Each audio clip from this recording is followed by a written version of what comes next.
especially when you get to high school, you can, take the class, you can do it in college. Now it's in your time, Yes, Kelsey. yes. It's Kelsey, right? Yeah. Because that's when, they'll pick it up. Oh, Children absolutely. And have she's, the ear. yeah, she'll probably pick it up. Because it's not the grammar, but, Yeah. it's just it's practice. Right. The talking. Right. I'm in a great city for it too, so. Awesome. And so we're live right now. No, we aren't. Yes. Surprise! I got that. And okay, I think you can pull this out. All right. So we don't need mics? You do not need mics. The acoustics in here are So great. you're actually want to get it. You're going to Oh, I see. because you would be in the frame. Yeah. It's just this to sink. Oh, okay. Okay. I'm short to begin Oh. with, so. Love your outfit, by the way. I love your outfit. You're welcome. That was probably further down. Is this a visual thing too? Yes, Yes, it visual is. and sound. We were talking about, once again, another thing I missed in the email. Yes, so you did. we're- We are full of surprises today. All right, so that's how we look. Are we balanced? I think we're great.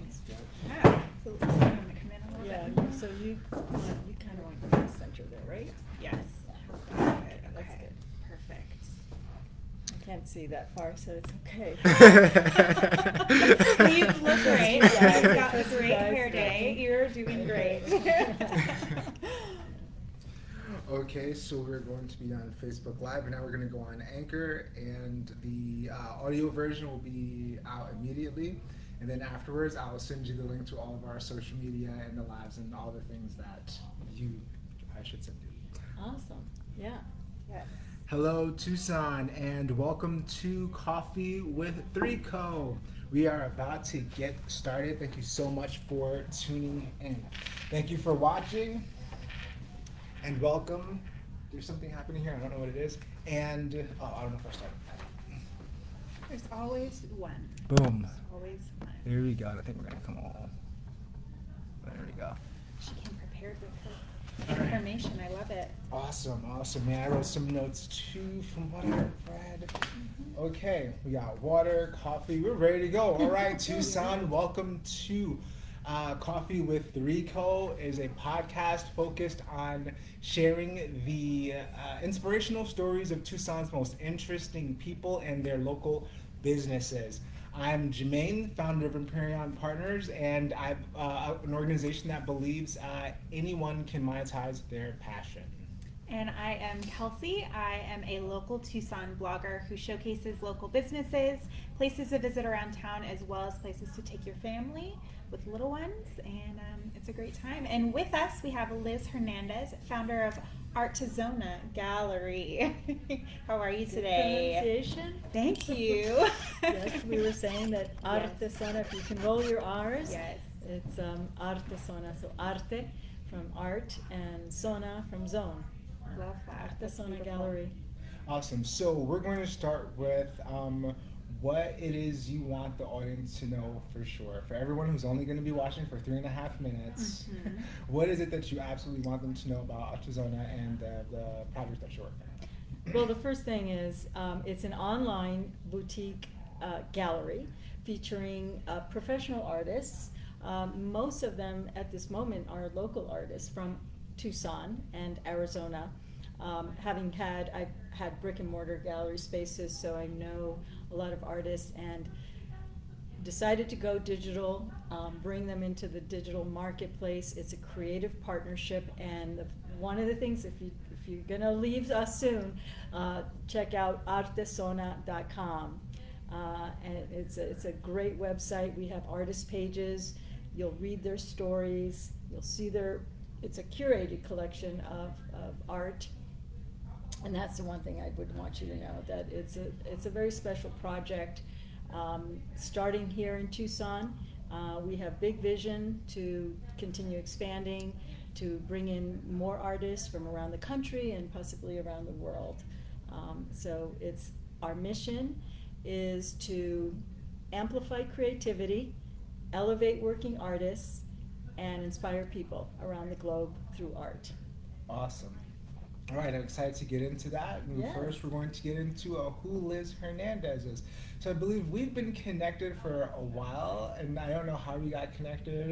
I just know that we've been connected for a while. Well, I think we're both networkers, and we're doing the social media thing too. It's we're bound to intersect at some point. And you are supportive of creative entrepreneurs, right? Yes. And Kelsey, you write Yes, about entrepreneurs. I do. Now, when you say art, do you mean simply portraits? Do you mean jewelry? What does that encompass?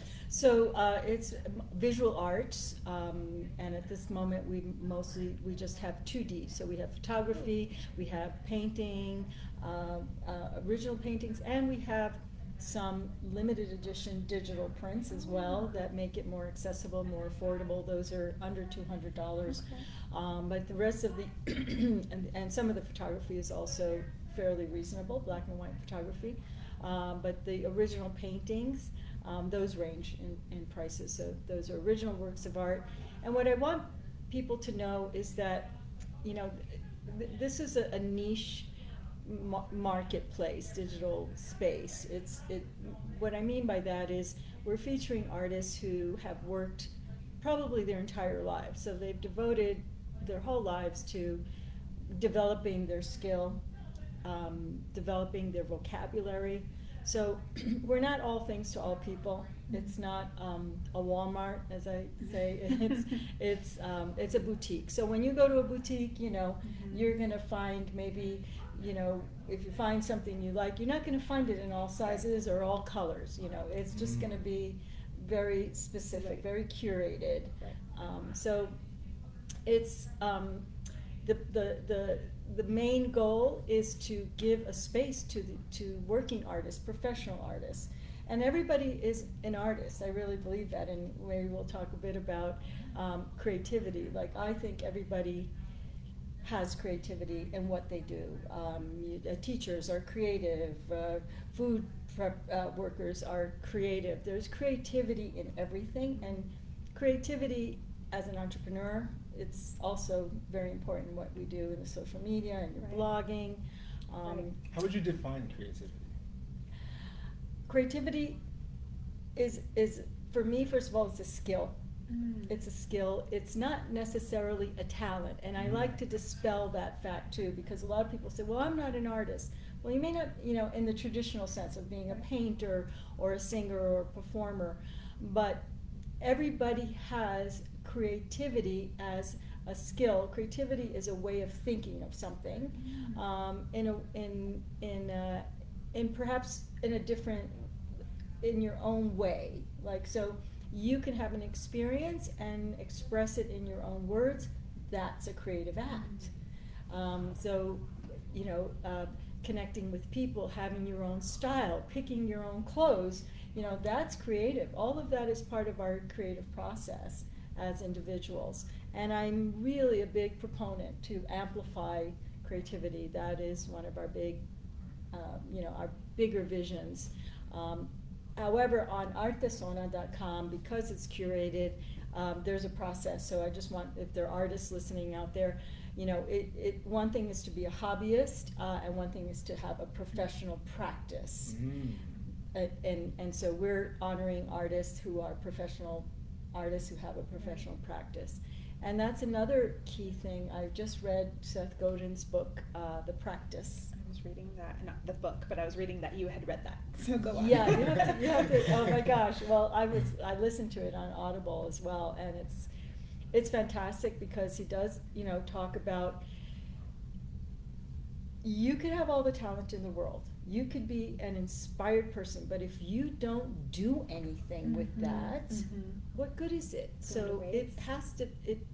It's like, I have talked to artists, most professional artists. In fact, I think all professional artists will agree. It's 99% hard work. It's showing up every day, Yes. whether you want to or not.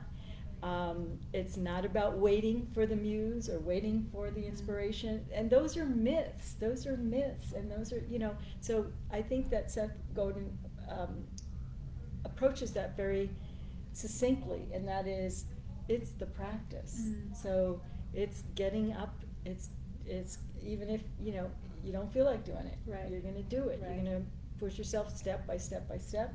And he goes a step further to say, ship it, meaning put it out there. Mhm.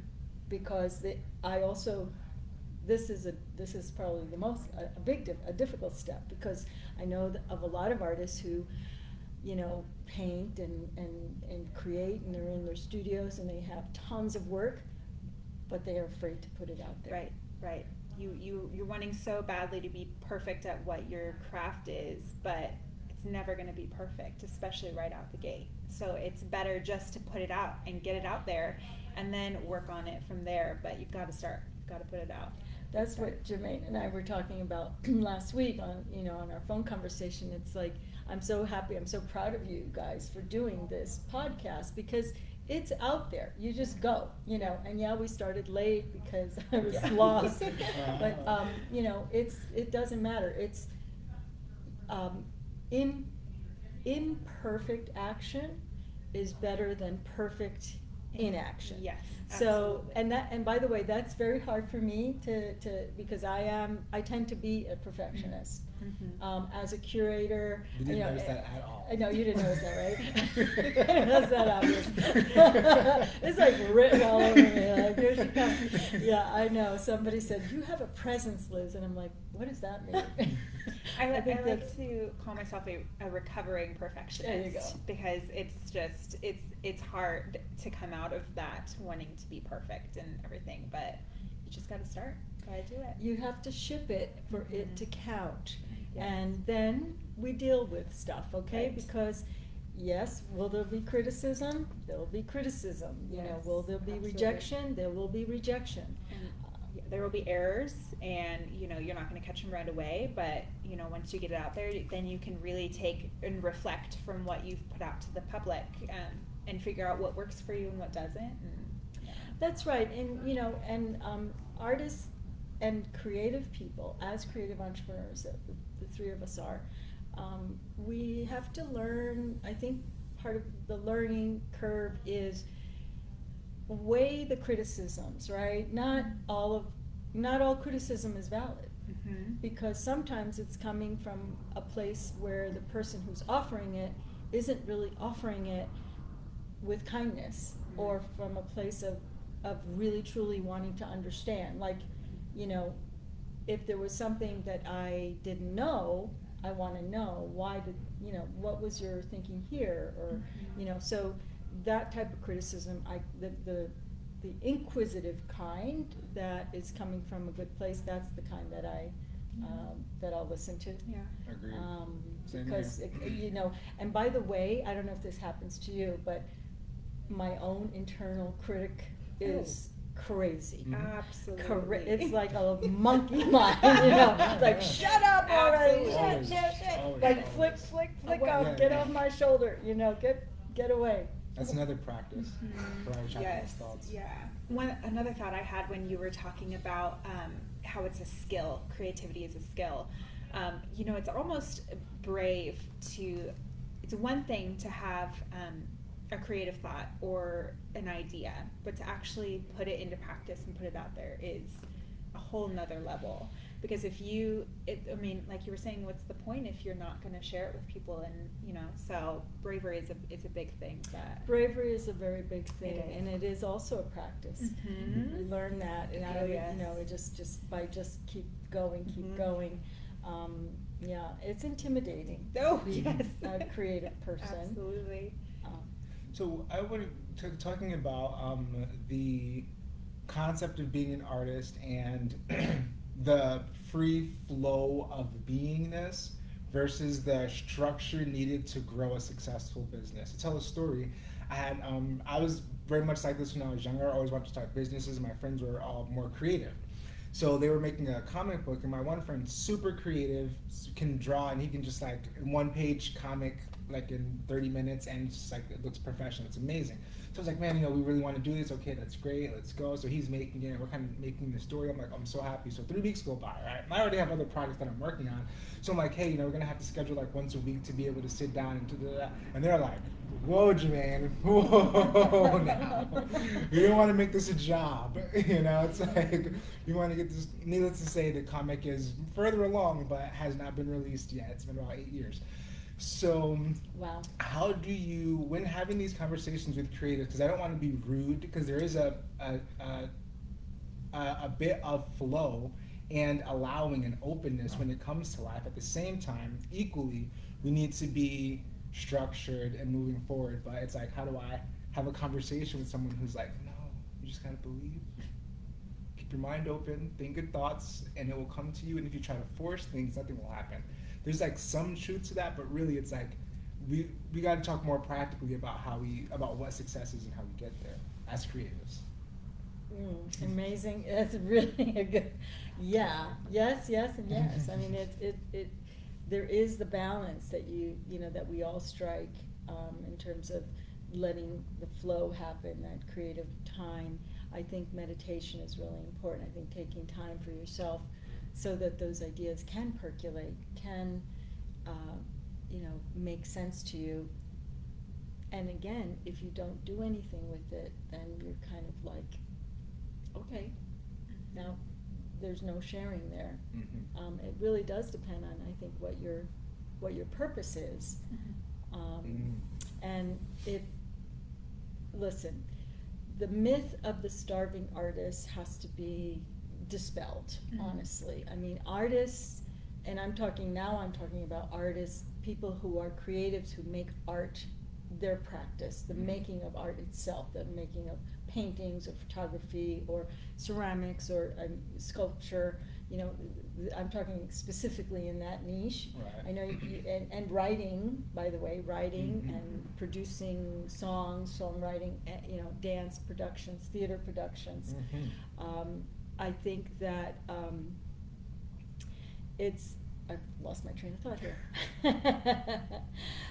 The idea that now I got it back, that that's just something you do for yourself as a hobby or a passion that isn't to be compensated. I want to bust that up, because I think that creative people, we're the basis of our ecosystem, of our communities, really. 100%. Artists, creative people are essential to our economy. Can I say that again? Creative Louder people, for those in the back. For those of you in the back, creative people are essential to our economy. They're essential to our business ecosystem, if you will. And what you're doing, what you both are doing is really important work. And we need to acknowledge that as a society, that artists contribute to our society. And so you deserve to be compensated. And on the other side of it is, artists, wake up and take yourself seriously, trust yourself, and do this as a practice. Make it a practice. I'm talking now to the younger generation. You guys, you have creativity. Go for it. Become an entrepreneur, particularly now with the pandemic. So many people have lost their jobs and are turning to entrepreneurship. Okay. Yes. And that's good. And trust yourself in that process, and also know that you deserve to be compensated for your time, for your energy, for your creative thoughts, ideas. Absolutely. I think it's a valid point. You deserve to be compensated, and maybe that's what's happening subconsciously in people. It's like if you don't feel your stuff is good enough to go out, should I, have people pay for this? And then I don't know, is $15 too much, or is $40 too much, or is $300 too? Whatever price they pick, it's like, is that too much? Just knowing your worth, figuring out exactly what your worth is, and what charging what you deserve to charge, not what you think people want to hear. That's right. And that's always that's a big question in terms of artwork, that how is it priced. I also think it's what the market's willing to pay. Yeah. So there's research that you have to do. I don't know how your comic book project, like, research what is going on in that area. How are these, how do you take this out to the market? What are the distribution channels? What can you expect to invest, and what do you expect your ROI to be, once you put that product out there? All of the non-artist parts of being a successful artist. Yes. And I do think that it's great to be passionate about what you do, but I don't think we should wait for that all the time. Again, I think it's the grind. Sometimes it's just the grind of getting it done. I let this, the idea of doing this digital online boutique art gallery, I had this percolating for many years. So, listen, it's not always not always like instant. I mean, I knew there were so many obstacles I had to overcome. I had 2 brick and mortar galleries. I understood that operation, and by the way, that's a ton of work and it's expensive. To have a shop, a retail location, you're paying a lot of money. Yes. In overhead, and when you're selling, from a business perspective, then it made sense. But when the economy tanked, this was not this time around. This was about a decade ago. It was time for me to say, well, from a financial standpoint, it doesn't make sense to have a brick and mortar space. I always use technology. I had actually was one of the first galleries back in the day to use these big screens so I could show the artwork, through the window, and people could stand, even when the gallery was closed, they could see the artwork. Nice. Then they could call or come back the next day and actually see it in person. And plus I did a lot of email marketing, and I had a little website at the time. I had an informational website, and I think that's what's happened to many galleries even now, in the sense that they've always used their website as an information space versus an e-commerce space.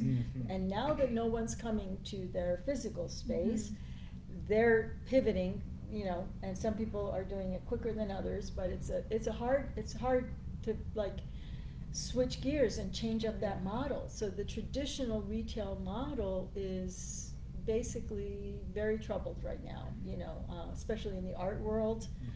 Many galleries are struggling, have shut doors, and are trying to figure out how to reach their audience through online marketing.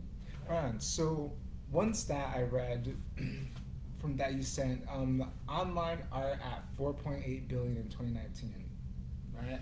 Yes. How does that, and now we're talking about the boutiques having to now go online. And the other audience is the individual artist who's either looking for a boutique or looking for an online space, or who's using Instagram, or who's trying to get their own website, etc. I'm an individual artist. What do you say to me so that I can start participating in this $4.8 billion online art industry? That's the $4.9 billion question. And actually, it's gone up. Those were figures from 2019. So 2020 statistics are still being, processed. I'll get back to you on what but it's jumped considerably. Okay. The online piece in the art world. I mean, the art world, the art market, global market, and that includes auction houses and all that. That's about a $65 billion industry. So there's a lot going on there. But the 4.9 or $5 billion is the online piece, which, like I said, has expanded considerably in the last year and a half, year and 1 quarter. And absolutely, you're right. That's a good question. How do we get a piece of that? How do we tap into that, or at least scratch the surface? It's very crowded. It's a busy place. Being on Instagram, of course, is good. That we could have a whole podcast about what to do for Instagram. There are We'll put it on the calendar. okay, and it changes because, you know, unfortunately with these platforms, they keep adding, like now it's Reels. I mean, it was Yes. IGTV, and now it's Yes. Reels, and who knows what else it's going to be. And the hashtag strategies have Oh, changed. yes. So if you notice that your posts aren't going very far, it's because they changed up the algorithms. In Yes. fact, during the elections, they shut down. You know, they were shutting down all my, Consistent. every time I posted, I had hashtags. They're like, you know, we're not posting anything on hashtags. We're shutting down any hashtags to avoid misinformation Yes. and all Yeah, of that. they definitely shut it down. for a So, while. so you know, the Instagram is a great, artists love Instagram. Mhm. It's good and bad. It is a place where it's free. You could put your, you know, art yourself out there, your creativity out there. I'm going to give you two examples of two artists. One artist is very good because she shows herself in her studio on Instagram. So it's not just put your artwork up there, okay? It's not just that. And I have conversations with my artists. We have our Zoom parties and such. Why is it just not, oh, here's my painting titled, you know, landscape, sunset, you know, oil on canvas, you know, the side, no. Why is that just not engaging enough? I mean, it's not because, first of all, you're not telling the story. So Instagram has captions. I think the captions are where you can tell a personal story about the work, not explain the work. The work speaks for itself, Mhm. but why, you know, something about yourself. And I do that, and Artesona website, artesona.com, the artist's story is not explaining the art. It's explaining The artist. the artist. Mhm. What happened to you? You know, how did you decide you were going to be an artist? What did you have a mentor? Did you go to a particular museum? Did you know, did something, you know, was it as a child, or was something that happened that, you know, brought you to this field later in life? So, for you, what is the answer to those questions? Well, for me, it was as a child, my family, you know, my mother in particular, she loved art. She was a very creative in her style. She was like a fashionista. She liked fashion. She liked interior design. She was not educated in any of that, but she had a good sense of style and taste. And so we went to museums. My father played piano and enjoyed opera and the symphony. So we, you know, every chance we got, we would go to visit, you know, see art and go to museums. This is something that continued with me as I, you know, got older, and then I just took the jump. I was studying art history at the University of Arizona, a graduate program, and then I just took the jump and said, I'm going to open a gallery. I met so many artists, and specifically. And you're a painter yourself? I am not. No. I've taken painting. I've taken silk screen. I've taken ceramics. I've taken, you know, photography, black and white, darkroom techniques back in the day before digital was is obviously now. Process, and.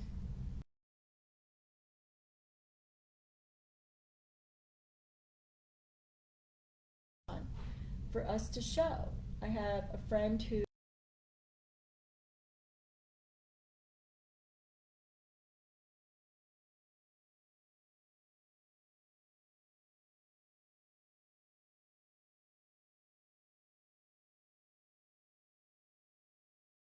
on a trip, and they bought one of his sculptures. Well, they could have gotten. Then that's when I realized, and I'm talking. This goes back to 2003. So this.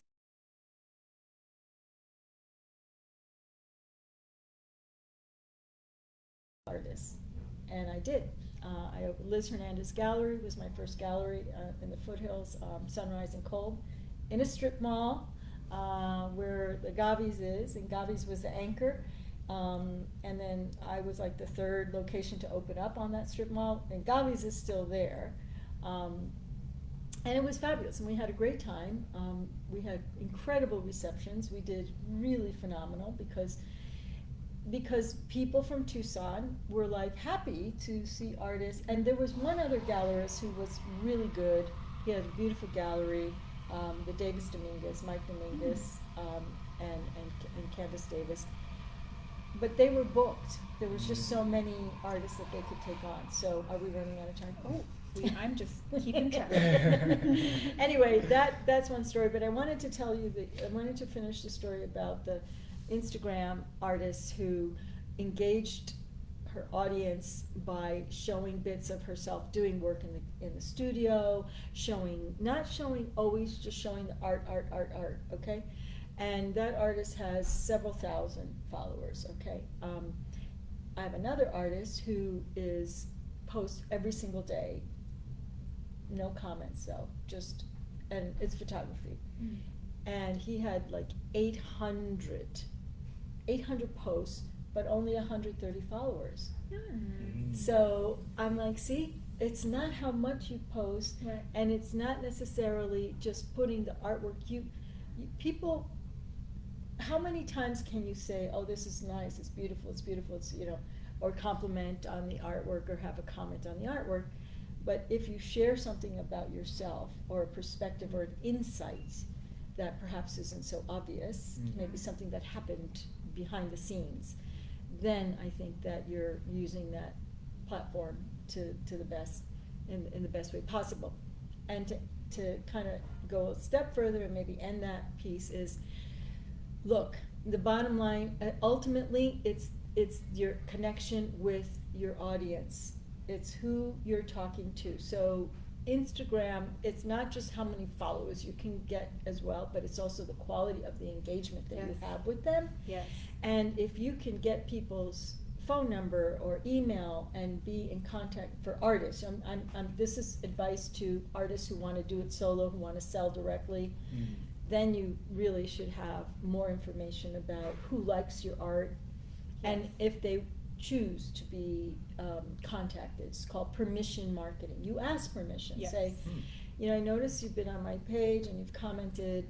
Send them a DM. Say, can I send you some more information? Can we, continue to keep you in the loop? Yes. That is the personal relationship piece. It's all about relationships. That's what I'm all about too. It's staying in touch with what Seth Godin calls the smallest viable audience. Mm. You're not all things to all people. I don't care if you have 10,000 followers. I don't care if you have 1 million followers.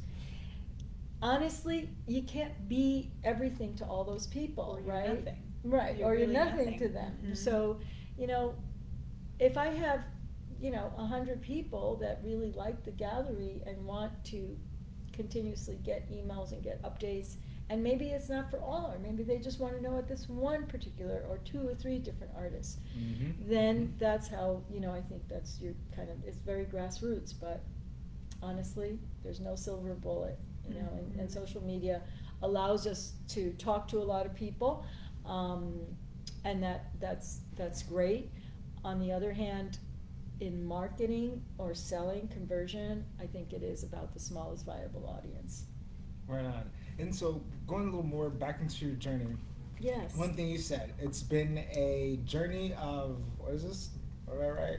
Laborious task management, creative brainstorming, and unrelenting faith in the process. I gotta slow down when I write. Oh my goodness. I said that? Yes. Surprise. Along just take us along your journey and how, you see things from your perspective, and how you got to where you are. Mm-hmm. And then we're talking about, one thing that you really were talking about, and it's a little post that I saw, was all about how the city views artists in terms of the economy. So you kind of alluded to a little bit hey, we're important a part of the economy. How should individuals view artists? Just to throw one thing out there, I feel everything is art. This is functional art right here, right? Functional art. Imagine giving all this away for free. This is functional art. This is functional art. This is all functional art. The chair, the table, the wall, even the building, the architecture, it's all functional art. Yeah, I'm not sure what question I asked. But oh yeah, yeah. It sounds like two so bring us through, questions. yeah. So bring us through your perspective and where you are and how you see the art world and like how you truly view it, and then how should other people who aren't as well versed and like really in the community like you are, how should we view it from the outside? I'm kind of a creative, but I'm not an art creative. My journey, yes, has been, it is laborious. It's not an easy one. When I launched my first gallery in 2003 and then moved to Scottsdale and opened a bigger gallery, it's a lot of work. I mean, it is a ton of work. People think, oh, so glamorous, you have this beautiful space, it's so zen. Well, guess what? I had to bust my butt to get, it's spackling, it's drilling, it's moving, it's lighting, it's moving things, it's heavy lifting. There's a lot in terms of the retail, in terms of exhibiting and doing art exhibits. But, I really, I had to continue not only being confident in myself and trusting myself, and I think this speaks to artists out there, to creative entrepreneurs out there. It's not just about trusting yourself. Yes, you have to have confidence. That's a big piece. There's also the competency. There's that, the skill part, so the learning part, as we talked about. I met a lot of artists in my journey. Visited many studios. We'd sit down, have a shot of tequila or something, or beer or water, and just talk about the art. So that's one of my most favorite things. I love that personal interaction with artists, like to talk about, that's their expression. Okay, why did, tell me about that. What's going on here? And we talk about concepts, we talk about ideas, we talk about technique, not just process, but again, the ideas behind it. And this is how we develop a deeper understanding of who we are, right?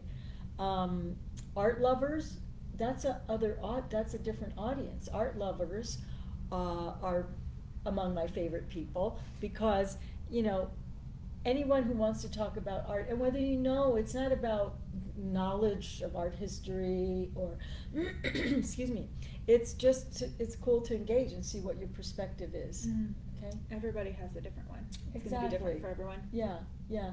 And from there you can, and this goes, I'm getting to answering the piece about what other people can think about when they think about art, or when they're experiencing it. If you look at online galleries or go to a museum, it is a personal interaction visually. However, it's also a path to perhaps searching for more answers, like, okay, this resembles, this artist may resemble another artist that lived maybe 100 years ago, maybe 50 years ago. So there's knowledge behind art as well. There's that informational side. There's that educational piece where you can enjoy it, but I think that the more you understand the context of the art, the more you'll have appreciation for it. So the appreciation of art happens on many different levels, and it doesn't mean you have to start to become an expert. That's not it. So I think that what I would like people to know, that you don't it's important to support art in the context of our society, in the context of our community, because I was talking to this friend of mine who's a curator in Paris. We had a Zoom meeting actually yesterday, Saturday, and this is what he said: art is not it's not just a necessity, it's essential. It's essential. Why is art essential? Because it's essential to our humanity. It's essential to who we are as human beings. And I know a lot of people out there are going like, well, I don't really understand it, and I'm not an artist, and I don't really know anything about it. That's not it. You know, that could be it, by the way. You may not know anything about it, but you know, understand that it is essential to human beings. It is the one thing that distinguishes us from the rest of the animal kingdom, if you will, right? Because we have the ability to express ourselves conceptually. And it's like a car. Like, I may not understand cars, I don't understand mechanics, I don't understand the engine, all that stuff. But I know it's essential. I need that car to get me from A to B, right? And you know, and the same thing goes, you know, with art and artists in our community. So so my journey's still continuing because it's not easy. I just this website went live about 6 months ago, so it's fairly new, and it's a great group of inaugural artists. I just put out a call to, and I've gotten a lot of applications, so everything has to be reviewed, they're curated, so again, not everybody can, you know, there's a certain criteria in terms of how you participate in Artesona specifically. And it's also reaching out to the collectors, reaching out to the art buyers, to the art lovers in our community and around the country and even around the world to say, look, here we are. It's a creative partnership. I want people to understand that Artesona website, artesona.com, it's creative. So the artists bring their creative capital. Creativity is a skill and an asset, right? We talked about that. So they're bringing their creative capital.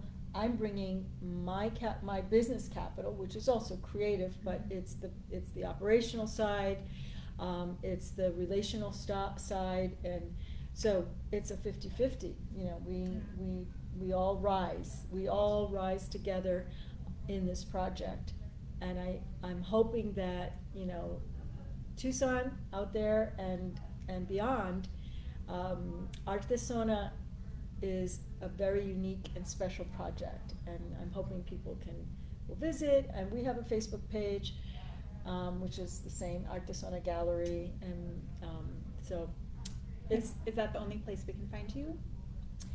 Artesona Gallery on Facebook, and at Artesona Gallery on Instagram, artesona.com. My Instagram is lizhernandez.az. Okay. That's my personal Instagram, but I, you know, often talk about art, not only Artesona artists, but I talk about my experiences in museums and travel. I'm a cultural traveler, you know. I'm from Puerto Rico. It's where I was raised. I was born in New York, but I was raised in Puerto Rico. My grandparents were from Puerto Rico, and my grandfather Hernandez, the last name is from the Dominican Republic, and they were immigrants. They came through Ellis Island, you know, and worked really, really hard, you know, to make a life in New York, where my parents were born in the Bronx. I was born there. I was born in Queens, but as a child, my parents moved back to Puerto Rico.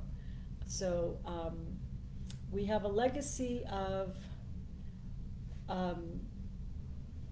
understanding of that you work hard. You know, this country has opportunities. It really does. Yes, there's a lot wrong. There's a lot broken with America and our system, absolutely. And the beauty is that we have a right and a privilege to say what it is, right, to stand up for those injustices and to speak out. But this is our country. We all are part of it. We own them. They don't own us, you know.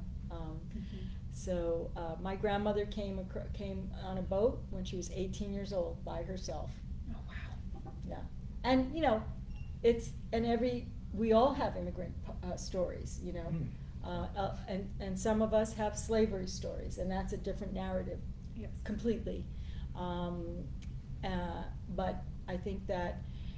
for me, I'm inspired to continue, doing what I'm doing because my grandmother she's sort of like an inspiration to me when she was a very strong person, and she worked for 40 years, her whole life, until she retired. Yeah. So she cut hair. Oh, I love it. And she did other odd jobs too. They all did all my grandparents did many factory jobs and things like that. So where were we going Interesting. with that? So, sort of a wrap up. So, what's your final word for the audience? Although you had a lot of final words, they were all like very good ending segments, but you have a lot of great knowledge. What's your last point? Yeah, for the audience. What's my last point?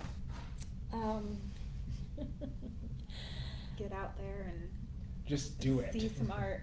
Well, Action. my shout out is to artists, who have devoted their lives to making their art, finding their voice, perfecting, their technique and their skills, and their contribution, as we've said, to creative expression is essential.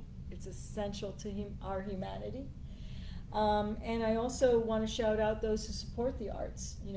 I've been a lifelong advocate for art myself. I've been on, many boards. I was president of the Latin American Art Alliance, which is a support organization for Phoenix Art Museum. I was on the board of trustees of the Arizona Theater Company here. Years ago, I was on the board of the Pima, it used to be Tucson Pima Art Council. Now it's the Art Foundation. Currently, I serve on the board of the Latin American Art Patrons, which is also affiliated with the Tucson Museum of Art.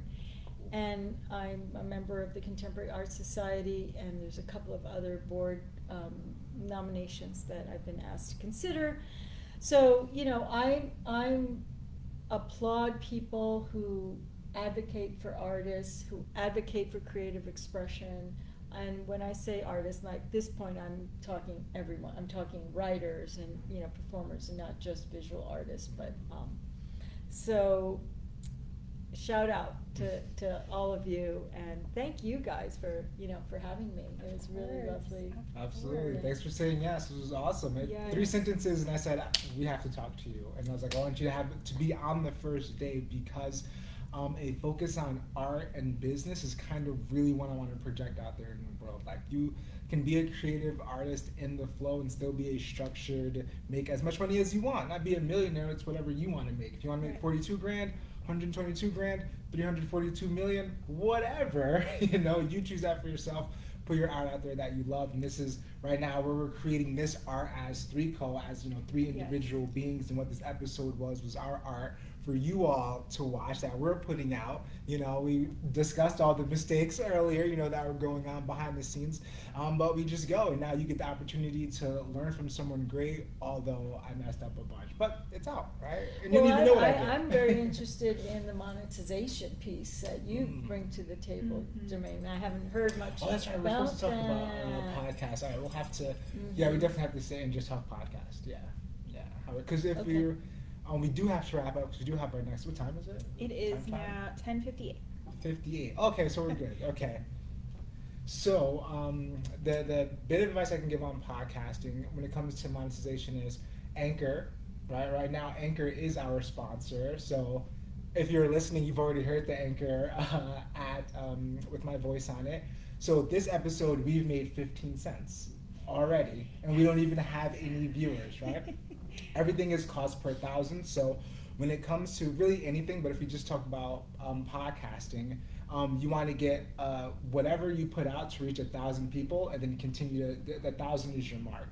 So when I previously did the podcast, we had 4 sponsors total over time, and that was just because of consistency. I think we made like $12.50, per. But the consistency is what brings more sponsors. So rather than, or there are a couple of ways you can look at it, but my suggestion would be, this episode we have American Eco, for example, Big Heart Coffee sponsors by giving us the space. Right? American Eco sponsors by giving us the space.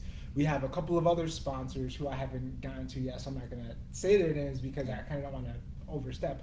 But we have other individuals who are interested in sponsoring the show because they want to get promotion out there. Mm-hmm. But like you were saying with the audience, it's not just we're looking for anyone to sponsor. We're cultivating an audience of business owners who want to learn from other business owners. So our sponsors are going to be people who want to reach business owners. Not just any business owners in Tucson, because we're only focused on business owners in Tucson and being local. So that's the audience. So you can reach, so when it comes to Anchor, it's going to happen naturally. So boom, throw your podcast specifically on Anchor, you're just going to make money. The other side of it is your personal relationships. Hey friend, you want to give me $25 for an episode and I throw your logo on here or whatever the price you want. Another one is you have an entire episode for a larger amount of money. So you say, hey, I'm growing this episode, you can have this whole episode for yourself.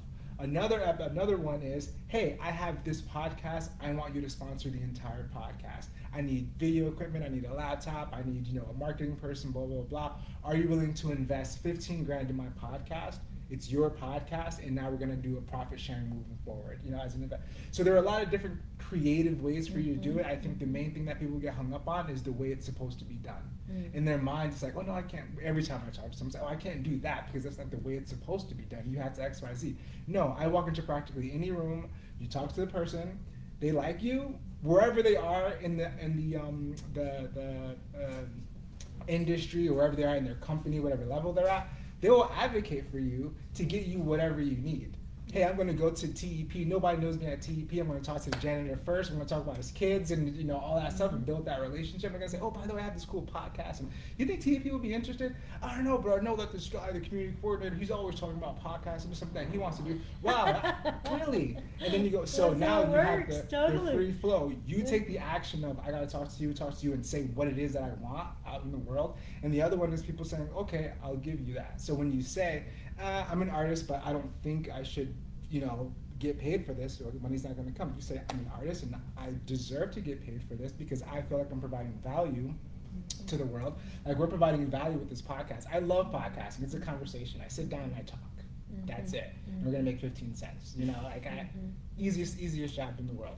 So form relationships, talk to people, let people know what you want.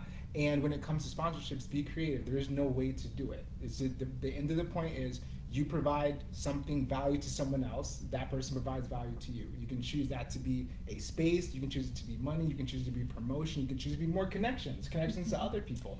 Very cool.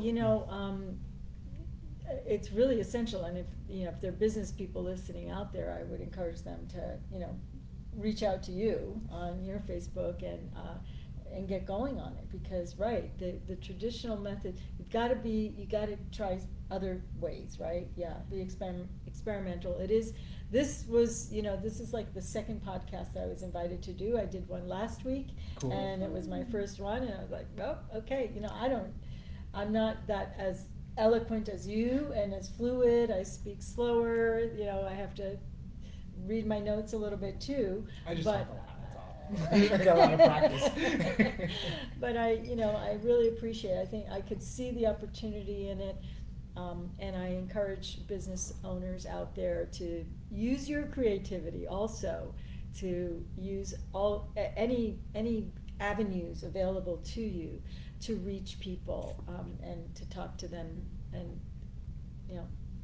it's a good thing you're doing. Awesome. Thank you very much. Thank you for joining us. Yeah, Thank you all for joining. Oh, that other podcast was the Sean Campbell Show, by the way. We can give him a plug. Shout out Sean! Yeah. Sean Campbell. He'll be on here soon in a couple weeks. So awesome. Thanks so much for joining us. Thanks so much for watching. Thanks so much for listening. Oh, we lost the camera. Anyway. Thank you, Tucson. We'll see you next time. Thank you so much for joining me again. Thanks, Jermaine. All right, boom, 51. That's what we want. So That's our range. what happened with the camera? Yeah, so we lost. Oh wait, we gotta let's unlive ourselves over here. All right, thank you for joining us. Goodbye now. Okay, and okay, let me make sure we do